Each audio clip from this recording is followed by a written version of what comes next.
Hello friends, you are once again welcome on the online platform of Arun Dalal English Classes YouTube channel.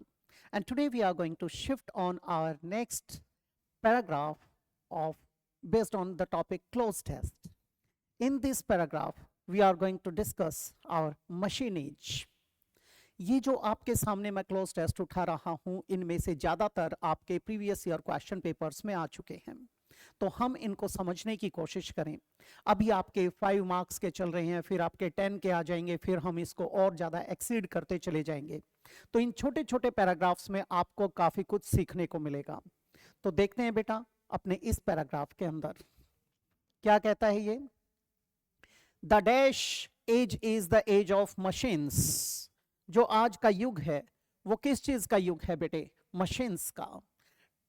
कहता है बेटे the modern age, modern era, आधुनिक युग हो सकता है। हम किसकी बात कर रहे हैं? आधुनिक युग की। आप आ सकता है ये हमारा।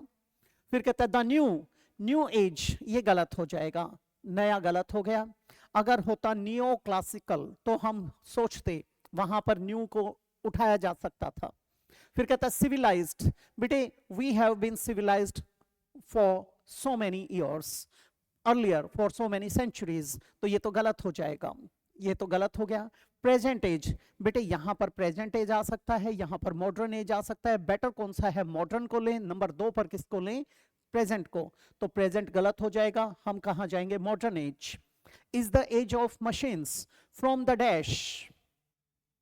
The industrial revolution began in Europe from the dash, from the birth, the industrial revolution, sense गलत हो गई। बर्थ के साथ हमें प्रेपोजिशन और चाहिए थी, यहाँ प्रेपोजिशन तो है नहीं। Birth of the industrial revolution हो सकता था। From the time the industrial revolution began, ये हो सकता है। From the beginning the industrial, यहाँ पर भी बिगैन आ गया, यहाँ बिगिनिंग गलत हो गया। स्टार्ट भी गलत हो जाएगा, क्या आ जाएगा बेटे? Time. From the time the industrial revolution began in Europe, man's life has been changing dash many ways, in many ways। आदमी जब से औद्योगिक क्रांति आई है तो मनुष्य का जो जीवन है वो कई तरीके से बदलता चला गया है। तो बेटे यहां पर चेंजिंग इन मैनी वेज होता है, इनटू गलत हो जाएगा, टू गलत हो जाएगा, विद गलत हो जाएगा, क्या आ जाएगा? In many ways. डैश, उसके बाद कहता है eight first the change was dash. शुरुआती दौर में जो बदलाव था वो डैश था। बेटे अब यहां पर कहता है स्लो, वो धीमा था, हो सकता है।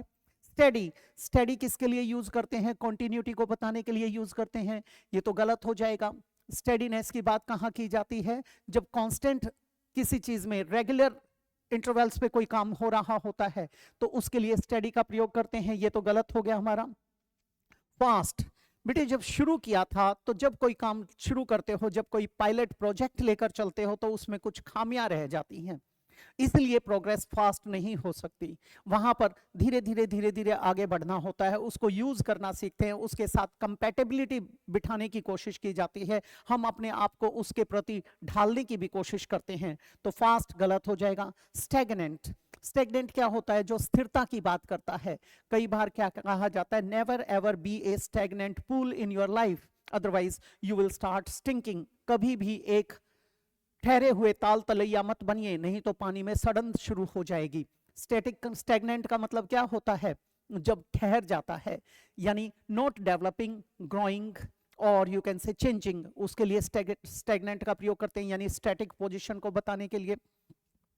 स्टैग्नेंट गलत हो जाएगा, तो हम कहां आएंगे? Slow. At first the change was slow, now machines have become dash of our daily lives. हमारी रोजमर्रा की जिंदगी का वो क्या बन चुके हैं? डैश बन चुके हैं। कंपोनेंट, कंपोनेंट तो गलत हो जाएगा। कंपोनेंट का प्रयोग कहां पर करते हो? जब किया जाता है बेटे one of several parts of which something is made, उसको क्या कहते हैं? कंपोनेंट, यानी ये तो एक घटक का काम करेगा, तो कंपोनेंट गलत हो गया। Part of our daily lives हो सकता है, नेसेसिटी हो सकता है, सपोर्ट गलत हो गया। आज के दिन वो नेसेसिटी, नेसेसिटी तो जब बनेगी ना, सबसे पहले वो क्या है? अभिन्न अंग बन चुका है, हम उसकी आदत डालते जाते हैं, फिर हम उसके प्रति एक तरीके से क्या हो चुके? एडिक्ट हो चुके, फिर वो क्या हो जाएगी? हमारी नेसेसिटी बन जाएगी, तो ये गलत हो जाएगा। क्या है, आज वो अभिन्न अंग है, उसके बगैर काम नहीं चल रहा है, तो it has become a part of our life. ये बन जाएगा आपका। ये था आपका पैराग्राफ आज के लिए। अगली क्लास में आपसे फिर इसी प्रकार के किसी छोटे से टॉपिक के साथ मुलाकात होगी, तो इजाजत चाहूंगा। नमस्कार दोस्तों।